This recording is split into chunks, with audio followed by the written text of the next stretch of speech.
5 दिसंबर 1945 Florida में नौसेना हवाई अड्डे पर एक शांत और धूप वाली दोपहर भी। आकाश नीला था, समुद्र शांत दिख रहा था और हवा में कोई अप्रत्याशित संकेत नहीं था। सब कुछ सामान्य था, एक ऐसे दिन के लिए जो अमेरिकी नौसेना के इतिहास में सबसे बड़ी अनसुलझी पहेलियों में से एक बनने वाला था। अमेरिकी नौसेना की 5 एवेंजर बम वर्षक विमान, जिन्हें फ्लाइट 19 के नाम से जाना जाता था, जिनमें कुल 14 बहादुर जवान सवार थे, एक नियमित प्रशिक्षण उड़ान के लिए तैयार थे। उनका मिशन सीधा था, नेविगेशनल ट्रेनिंग फ्लाइट 19 के तहत एक त्रिकोणीय मार्ग पर उड़ान भरना। उन्हें फ्लोरिडा से पूर्व की ओर बहामास के पास हैम एंड चिकन शोल्स तक जाना था, फिर उत्तर की ओर मुड़कर ग्रैंड बहामा द्वीप के ऊपर से गुजरना था और अंत में पश्चिम की ओर मुड़कर वापस फोर्ट लॉडरडेल स्थित अपने बेस पर लौटना था। यह अटलांटिक महासागर के ऊपर एक साधारण लगभग 100 मील लंबा मार्ग था। पायलट अनुभवी थे, विमान अच्छी तरह से बनाए हुए थे और मौसम विभाग में किसी भी प्रतिकूल स्थिति की कोई चेतावनी नहीं दी थी। ये एक आसान मिशन माना जा रहा था, कुछ भी खतरनाक नहीं, कुछ भी असामान्य नहीं। लेकिन जैसे ही उन्होंने अटलांटिक महासागर की उस रहस्यमय छिंचाव में प्रवेश किया, जिसे बाद में बरमूडा ट्रायंगल के नाम से जाना जाने लगा, वास्तविकता ही जैसे मुड़ने लगी। उड़ान के लगभग 1.5 घंटे बाद दोपहर 3:45 बजे के आसपास लीड पायलट लेफ्टिनेंट चार्ल्स फी टेलर ने रेडियो पर संपर्क किया। उनकी आवाज में पहले हल्की उलझन थी, फिर धीरे धीरे घबराहट साफ झलकने लगी। कंट्रोल टावर, यहाँ फ्लाइट 19 है। मुझे लगता है कि हम दिशा भटक गए हैं। सब कुछ अजीब लग रहा है, यहाँ तक कि समुद्र भी सही नहीं दिख रहा है। मैं कोई जमीन नहीं देख पा रहा हूँ। कंट्रोल टावर के अधिकारियों ने तुरंत जवाब दिया, लेकिन पेलर भ्रमित लग रहे थे। उनके विमान के कंपास ने काम करना बंद कर दिया था। न केवल एक विमान का, बल्कि सभी 5 विमानों की कंपास ने एक साथ काम करना बंद कर दिया था। दिशाओं का कोई मतलब नहीं रह गया था। पूरब, पश्चिम, उत्तर सब कुछ धुंधला हो गया था। टेलर ने बताया कि वे स्पष्ट रूप से सूर्यास्त की ओर नहीं उड़ रहे थे, जबकि उनकी पश्चिमी दिशा में होना चाहिए था। आकाश साफ था, मौसम शांत था, लेकिन पायलट ऐसे खो गए थे जैसे वे किसी अदृश्य जाल के अंदर उड़ रहे हों। वे एक ऐसी जगह पहुंच गए थे जहां भौतिकी के नियम ही बदल गए थे, जहां तर्क का कोई स्थान नहीं था। अगले 3 घंटों तक रेडियो पर फ्रैंटिक मैसेज भेजते रहे।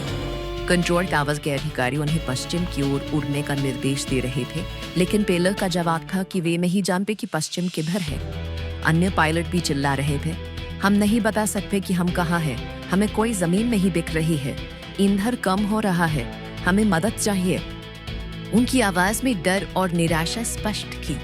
शाम होते होते रेडियो संपर्क और भी कमजोर होता गया। अंतिम संदेश लेफ्टिनेंट टेलर का माना जाता है, जिसमें उन्होंने कहा, ऐसा लगता है कि हम सफेद पानी में प्रवेश कर रहे हैं, हम पूरी तरह से खो गए हैं। और फिर चुप्पी। रेडियो पर सिर्फ स्टैटिक की आवाज रह गई, जिसमें सभी उम्मीदों को खत्म कर दिया था। पूरा स्क्वाड्रन, 5 विमान और 14 जवान बिना किसी निशान के गायब हो गए। न कोई मलबा, न कोई शव, न समुद्र पर पेड़ का कोई निशान, जैसे वो विमान और उनके चालक दल कभी अस्तित्व में ही नहीं थे। मानो ये अजीब घटना पर्याप्त न हो, नौसेना ने तुरंत एक विशाल खोज और बचाव अभियान शुरू किया। उसी शाम PBM मरीन प्रकार का एक विशाल ओढ़ने वाला नाव, जिसे टैंकर 32 के नाम से जाना जाता था, 13 अनुभवी चालक दल के साथ फ्लाइट 19 को खोजने के लिए रवाना हुआ। लेकिन उड़ान भरने के कुछ मिनटों बाद ही ये बचाव विमान भी गायब हो गया, चला गया। टैंकर 32 का भाग्य और भी रहस्यमय निकला। पास के एक टैंकर जहाज में एक बड़े विस्फोट की रोशनी देखी और समुद्र में पेड़ के अवशेष पाए, लेकिन कोई मलबा या शव नहीं मिला। ऐसा लगता था जैसे वो विमान हवा में ही फट गया हो, लेकिन इसका कारण कभी पता नहीं चला। इस प्रकार एक ही दिन में 6 विमान और 27 जवान बरमूडा ट्रायंगल में समा गए। ये घटना बरमूडा ट्रायंगल के रहस्य को परिभाषित करने वाली बन गई, जिसने दशकों तक अनगिनत कहानियों और सिद्धांतों को जन्म दिया। ये बरमूडा ट्रायंगल क्या है? अटलांटिक महासागर में स्थित ये एक काल्पनिक त्रिकोणीय क्षेत्र है, जिसके कोने फ्लोरिडा, बरमूडा और पुएर्तो रिको के पास माने जाते हैं।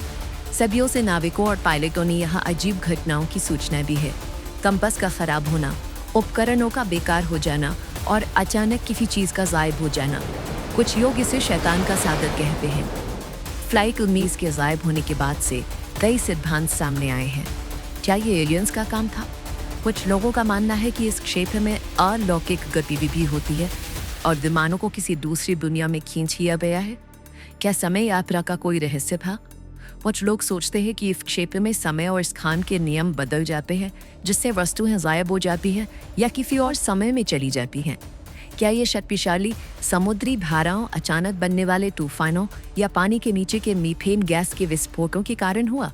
या फिर जैसा कि नौसेना की शुरुआती रिपोर्ट्स में सुझाव दिया गया था कि लेफ्टिनेंट टेलर की नेविगेशन संबंधी एयरपी और रेडियो संचार की समस्या इसका कारण थी?